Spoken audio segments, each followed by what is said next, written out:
can he bring off an incredible treble? 2 wins at Wincanton, 5-1 favourite, 11-2 Harloff, 6-1 Tipsy Mouse, 8-1 Magical Bailiwick, 11-1 Only Once, 12-1 the Irish Hope, What Odds, 14's Ardent Scout, 16-1 Maximise, and it's 18-1 Barthes. One that's at the rear of the field. Tyneandthyneagain, true to the trainer's word, is being ridden close to the pace as they prepare to rise at the first, with Fasgo, Magical Bailiwick all prominent as they take the first. Briar's Rose over in mid-division, the grey. Granite d'Estreval is out wide. Dion Ree is the first one to get a name check off the bridle. 2 from the back and being ridden along in the cheek pieces. And it's going to be a long, long way home for his rider, Graham Lee, if he doesn't travel with a bit more purpose. You can see him 1 from the back, right of screen, just being pushed along. So as they settle down, it's the Irish raider, What Odds, who's pulled his way through to the front with Robbo.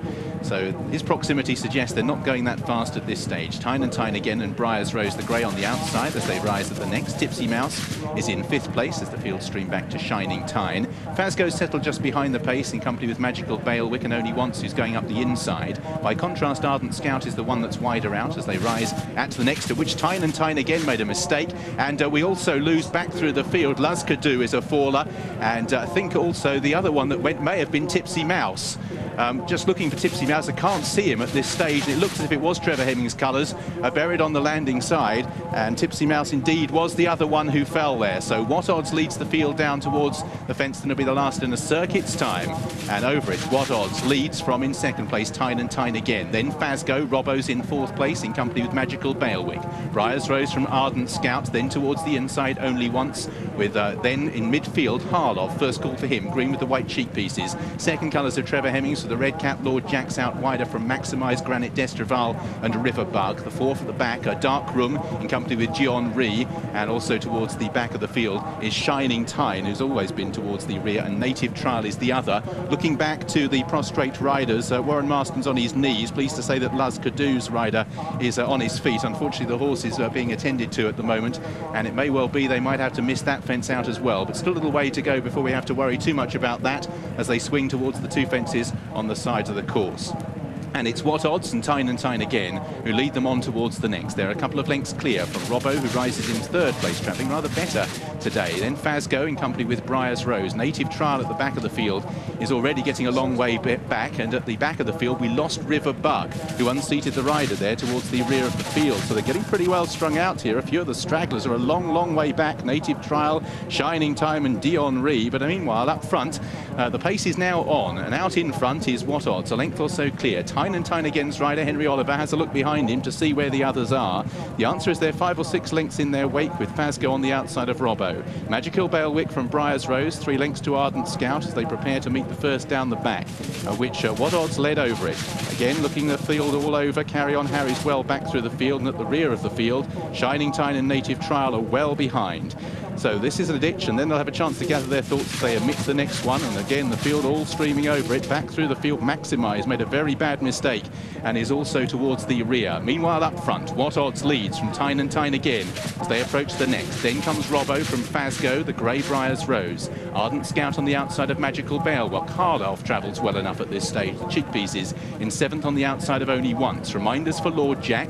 Dark Room's racing in mid-division as they race around this fence, which they're omitting, which leaves them with a couple to face on this side of the course.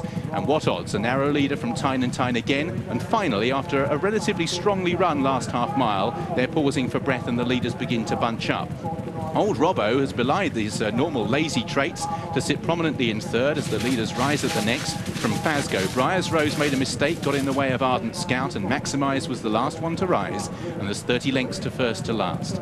So halfway round the turn for home, and they're only just approaching the halfway stage. Lazkadoo, Tipsy Mouse and River Bug, the 3 that have exited during the course of the race so far. And out in front, What Odds leads. Out wider on the track, Tyneandthyneagain steering a wider course, ridden more forward this afternoon. His jumping's been better than it was at Haydock.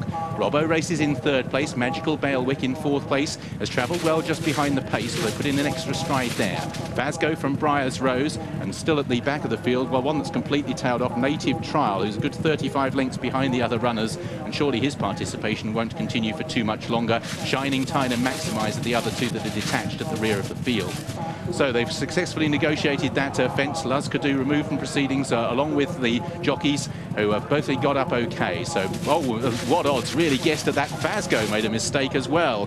So the jumping just beginning to become under pressure here as they come towards the fence that in a circuit's time will be the last. Native Trial virtually a fence behind. What Odds really guessed at that. Gets to the other side more by luck than judgment. Leads from Robbo at his beloved Newcastle and has raced with plenty of zest throughout in the blue colours in second.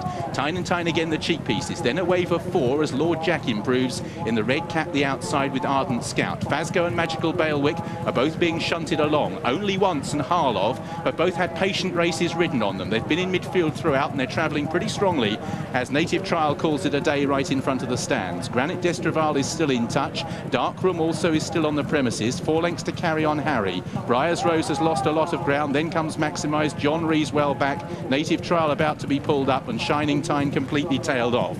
So a reduced field lead them towards these fences on the side of the course in the Eider.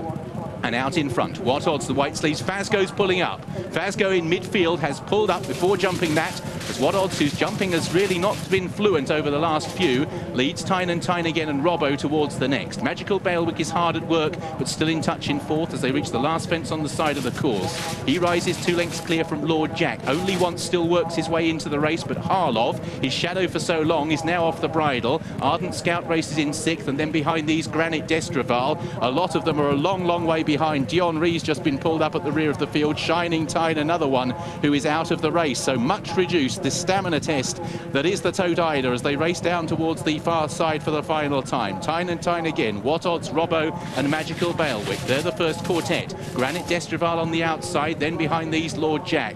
Still travelling well, Only Once. He's on the fence, beige colours the orange cap. And Harlov, having hit a flat spot, beginning to stay on once more and has moved through into 8th as Only Once is just beginning to drop back through the field. Then Ardent Scout and Carry On Harry as they begin to approach the business end. Tyneandthyneagain and What Odds have been right up in the van throughout. Granite d'Estreval on the outside with Robbo disputing 3rd. Magical Bailwick has been off the bridle for a long time but is still in there in 5th. 3 lengths to Lord Jack, 4 to Harlov, 4 then to Ardent Scout. Behind these Carry On Harry as the leader Tyneandthyneagain is waved round this fence and they race towards what is the last fence on the far side, and it's 5 from the finish in the Tote Eider. And it's Robbo moving up to have a crack at Tyneandthyneagain. These two, 4 lengths clear from Granite d'Estreval. Then Magical Bailwick. Harlov continues to stay on. He looked in trouble half a mile ago, but he rises in 5th place with What Odds, who's given way quickly, and then Lord Jack. But Tyneandthyneagain under 11 stone 12 for Henry Oliver is pouring it on in the Eider on the turn for home. There's still 4 fences and 5 furlongs to travel,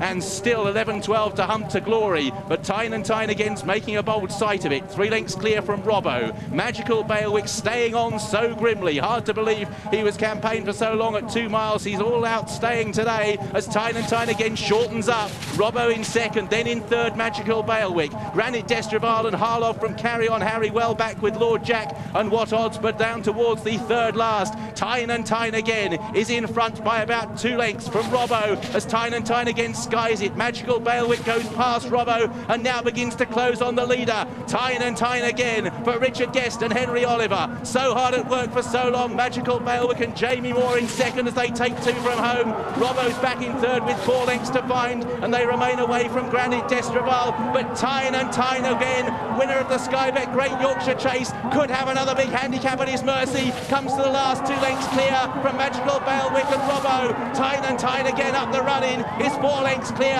Magical Bailwick fighting out 2nd with Robbo, who's getting the better of that battle. But salute Tyneandthyneagain, a fine weight-carrying performance to win the Tote Eider. Back in 2nd place was Robbo, probably ahead of Magical Bailwick. Then Granite d'Estreval, Harlov's completed. So's Lord Jack, Carry On Harry. Briar Rose has got round. Likewise Maximised, there was never within chance. Then Ardent Scout. Looking at those that pulled up, Only Once just didn't get home, having travelled well to 3 miles. Then behind these, another one that applies for is What Odds. But Tyneandthyneagain, whose jumping had looked so hit and miss at Haydock, back at these more conventional fences, has landed a famous victory. Number 1, Tyneandthyneagain at 28-1 for Henry Oliver and Richard Guest. A tremendous performance in the top weight. 2nd, number 13, Robbo at 18-1. 3rd, number 9, Magical Bailwick, 8-1.